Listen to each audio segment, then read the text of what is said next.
Hey everyone, so I am here with Paula Swearengin. She is the primary challenger to Joe Manchin in West Virginia, and she is running against a political behemoth who is raising millions of dollars. He's basically the poster boy for corporatism in the Democratic Party, and I would argue that he's basically the worst of the worst. So she has chosen to take no corporate money, no PAC money. So she's at a disadvantage, but when it comes to having heart and actually caring about the issues, she is one of the best in the country right now running. So Paula, thank you so much for coming on the show. Can you tell me why you decided to run in West Virginia and challenge Joe Manchin? Thank you for having me, Mike. There's various reasons that I decided to run against him. It's feast or famine for us. We live in conditions comparable. Well, some people do live in conditions comparable to a third world country here. People are divided. We are divided against each other for basic human rights like food and water. We're one of the sickest and poorest states in the nation. Trillions of dollars went out of this state for coal.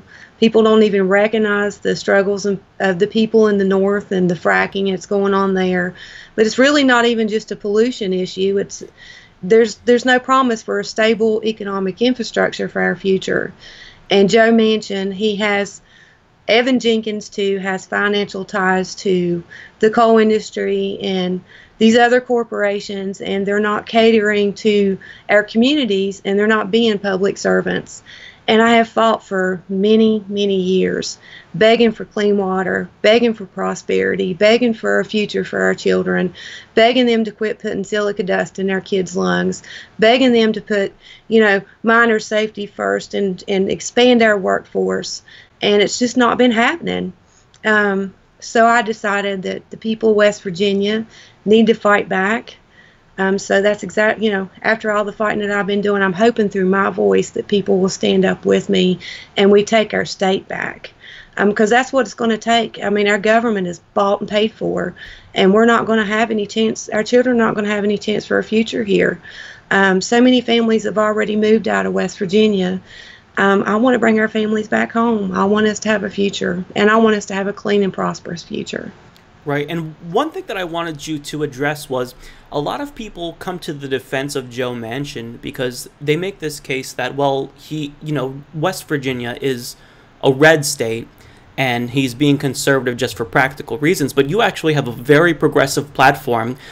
And Joe Manchin, I think that, in a lot of ways, he's indistinguishable from Republicans. I'm not sure if you've heard, but there's a news story today about how he supports Trump's decision to withdraw from the Paris Climate Accord.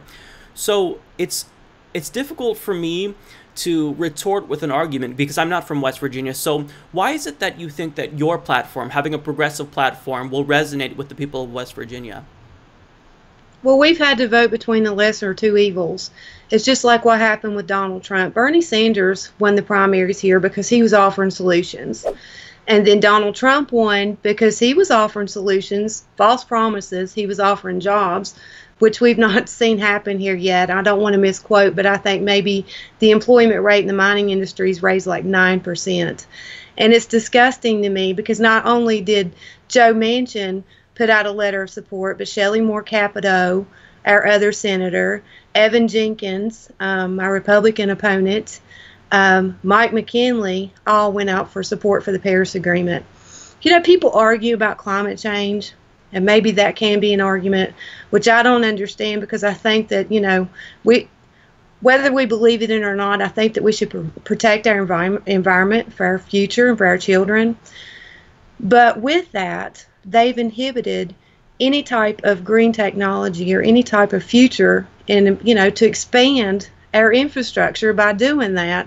So it's very telling that they're catering to their funders again and not catering to the people of West Virginia. And for you, you are the daughter of a coal miner, is that correct? Yes. So I come from a long line of coal miners, coal miner's daughter, granddaughter. Most of my uncles have been coal miners. A lot of my family has. And, I've lived long enough. I'm 43 years old. I've lived long enough to watch the progression and regression of coal. I buried my dad when he was 54 years old. I watched my grandpa suffocate to death. I'm watching my uncles fight for their black lung and watching them be sick. My stepdad, open heart disease. So that's not a legacy I want to leave my children, and that's not a legacy that most West Virginians want to leave their children.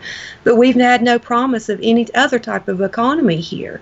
So what is left for us except for feast or famine? You know, the coal industry's always been boom or bust.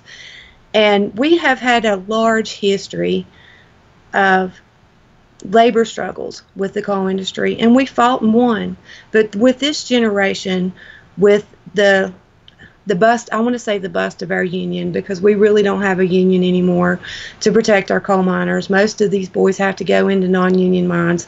They don't have no promise for a pension or health care in their future, which I think every West Virginian deserves health care, you know, because our children are having to breathe in silica dust. There's people in communities, higher levels of cancer, asthma, birth defects.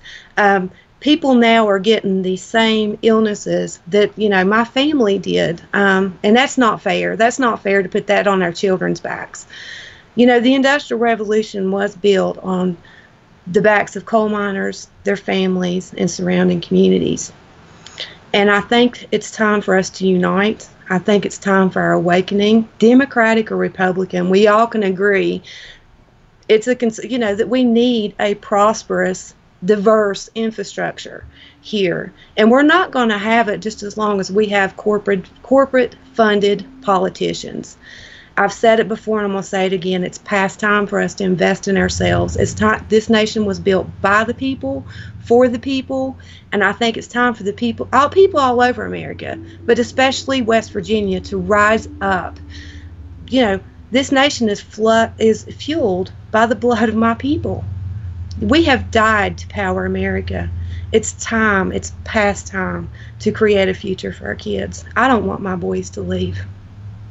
So part of your platform, from what I understand, and correct me if I'm wrong, is you want to take the coal workers and you want to create new green jobs, you know, in renewable technology in West Virginia. So that way, you know, people who are coal workers, they do still have a job. You just want to make sure that they're not getting sick. So can you kind of talk about your plan with respect to that? How do you move from getting off of coal? Do you think that climate change, you know, investing in green technology is the way to do it? What are your thoughts on that? I think that we can do it in several different ways. We've been taught we've been divided with propaganda and saying that, you know, green energy doesn't work. It's been proven that it can work here. But we can also manufacture solar panels and windmills here. We can expand and invest in small business. We can focus on new cash crops and build a sustainable energy economy. But we can also grow aerospace, automotive, biotech, and agriculture, and hemp. You know, mountaintop removal sites, you know, there's really not a lot you can do on those sites. They're really not fit for a rattlesnake. They reclaim them, but there's not a lot they can do. But there's one thing that can grow on a mountaintop removal site, and that is hemp. So I think that we need to expand our minds and put the money that's come out of here back into West Virginia and keep it in West Virginia. That's what's happened is, you know, all this money's went out of here, but we are not seeing any kickbacks in our communities. And, you know, we have sacrificed and people have gotten sick and people have died. I don't think coal is going to end tomorrow, but it's been proven that the market is not going to rebound like it did. And I know that there's men in their 60s that's never going to know anything else besides coal mining. But, you know, I'm worried, even if we start now with different infrastructure, we're still going to suffer, because last summer when the market was down, people went hungry. You know, we should have been thinking about this decades ago, but we can start building it now. Right. So I want to talk about something that you stated. So you made a reference to healthcare and how all West Virginians made healthcare. So as you probably know, Bernie Sanders is going to be reintroducing a companion bill in the Senate to HR 676, which is basically a Medicare for all system. So if you are elected, would you support something like that so that way we can move towards a Medicare for all type system? Absolutely. I think as much as West Virginia sacrificed, I think we do deserve health care for everybody. And I think it's going to say, you know, even from a conservative aspect, you know, the middle class is talking about their deductibles being so high now. But if we expand our health care system and everybody has a fair an equal healthcare system, then, you know, we don't have as much to fuss about. You know, we're behind in this country like other countries. I think that we deserve healthcare, and as sick as people are, so especially with the drug addiction here, we need healthcare. You know, healthcare, better education, expanding our infrastructure, it all goes together. It's just going to build, you know, healthier communities, people are working, you know, people have better access to education. You know, it's just going to build us up as a whole. Right. So one thing that I wanted to touch on, because you and other candidates from brand new Congress and Justice Democrats, you know, coming into each race, you are at a disadvantage because you're choosing not to take corporate money.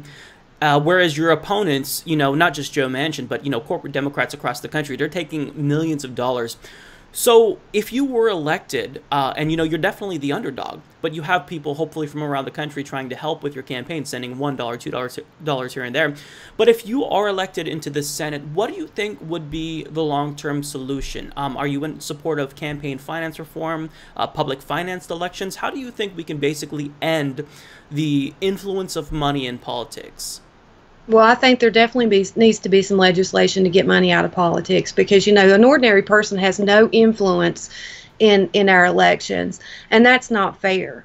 And that's what we're doing with brand new Congress, is giving people that ability. We don't need as much money as we need votes. And thank goodness to social networking now that we can expand our messaging. You know, we're not as dependent on the money as the politicians are, you know, because they're worried about filling their pocketbooks. Now we're worried about, you know, expanding our future. So that's the message that every American should come back and say to these politicians that's taking all this money. We don't need all their money. You know, we don't need corporations' money anymore. We want to invest in ourselves. That's perfect. And Bernie Sanders basically proved that you can have a very successful campaign, you know, if you don't take corporate money or PAC money. So I think that, you know, that model is now being emulated by you, by Cori Bush, by a lot of different people. And it's really inspiring to see. So let me ask you this, because you're a campaign that is powered by the people. I mean, you don't have any influence from corporate backers. So if you were to get into office, you know, there's a ton of issues right now. What do you think would be the top 3 issues that you would personally push for?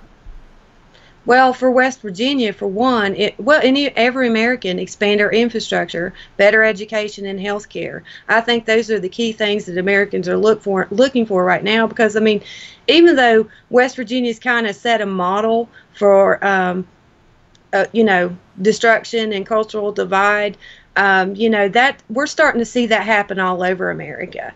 And I think people are starting to be afraid because they know that, you know, it's coming to them too if it hasn't already.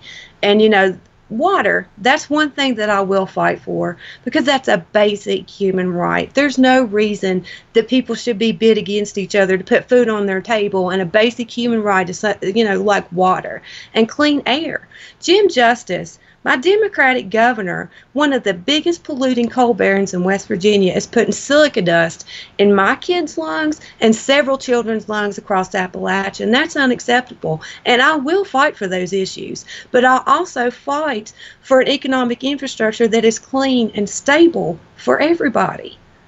I mean, I don't understand. We're supposed to be one of the leaders in the world, and we are so far behind now just because we have such corruption in our government. And I think Republican or Democrat, everybody's starting to see that. And I think that it's time to build our revolution and fight back. You know, change is never, ever going to happen until we stop it. And it should have stopped, like I said, decades ago, but now is the time. We have to have a future for our children. I'm afraid for my children. I'm afraid for everybody's child in America right now. Right. Well, and every single thing that you're saying to me is, it's excellent. It sounds great. So you definitely have my endorsement 100%. I am thoroughly impressed by you. And I was hoping that I've been someone on my show who I've been very critical of Joe Manchin, and I was hoping that someone would step up and primary him. But it's not like we just have any other primary challenger. We have a really phenomenally progressive person here. So I know that there's going to be a lot of people that want to reach out and help you. Where can we donate to your campaign? Are we able to phone bank for you or canvas for you? What can we do to make a difference for you? PaulaJean2018.com.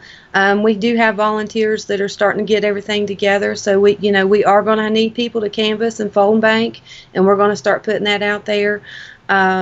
Yeah, and I think that's just what it's going to take. And so many people, it's been so positive. So many people wanted to support this campaign. And I've been so happy to see West Virginia respond like they did, because when I come out with this, you know, my biggest message is conquer that divide, because we have been so divided because of this propaganda and been so desperate. But it's been positive, absolutely positive, and I'm so proud to see West Virginia unite. And I'm also so proud to see Americans unite like they have and get behind brand new Congress and candidates that are doing the same kind of thing and trying to build up their communities. And yeah, this is going to happen. We're just in the beginning. I'm really proud. We've already got $80,000, and it's been less than a month. And we can't even take over $5,000 from an individual, so that's very telling.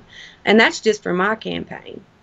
That's fantastic to hear. And I think that what you've managed to do, because, I mean, your information is online in terms of what you've done. There's videos of you challenging Joe Manchin, you know, at town halls. So you've kind of taken what would have been a campaign to defeat Joe Manchin, and you've turned it into a campaign about Paula Swearengin. Like, this is about West Virginia, and you've basically brought all the issues that people in West Virginia are experiencing, and you've brought that into focus for people like me. I'm on the West Coast, so I'm not familiar with the struggle of coal miners, for example. I don't know anyone who's a coal miner. So I think that what you're doing it's phenomenal, and the fact that your campaign is successful is great to me. So is there anything else that you want to say before we end the interview? Anything else that you can tell my viewers in terms of supporting you, or where to find you on Twitter and whatnot? Paula Jean 2018 on Twitter, but I also want to say this really isn't my campaign. This is West Virginia's campaign. And I want to reach out to people in West Virginia and people across America. We do have 4 more congressional seats in West Virginia that could be filled by ordinary people in West Virginia that's ready to be leaders and work in our government and make decisions that's going to be, you know, for the people here. So if you know anybody that needs to be nominated to Brand New Congress, go to brandnewcongress.org. And even at, you know, across America, because we're still looking for candidates. But I think especially West Virginia, you know, I'm not the only one, you know, I'm one of many. And I think that, you know, if somebody's ready, you know, step up and, you know, nominate somebody that you know, because this is our time. This is our time to fight back. Yeah, but just I thank everybody across America and West Virginia for what they're doing. I really do. I appreciate it so much. I've been really overwhelmed by all the support. It's been amazing. And thank you for having me on the show. Thank you for coming on the show. Yeah, I'm thrilled to have you on. Hopefully you can come on again, and good luck, because we are all rooting for you. You are an inspiration. You are building a model for future generations who want to run for Congress. You know, you're showing them that you don't have to be beholden to corporate interests. You can run a people-powered campaign and be successful. $80,000 based on grassroots donations is monumental, I think, especially, you know, when it comes to West Virginia, because people, for the longest time, in red states, there's just this notion that it's a lost cause. You shouldn't, you know, even try to help the liberal or progressive candidate. And you're turning things around, and for making this, you know, a campaign about the issues, I think that's great. So thank you so much, Paula. Thank you too. Support this podcast by joining the independent progressive media revolution today at humanistreport.com.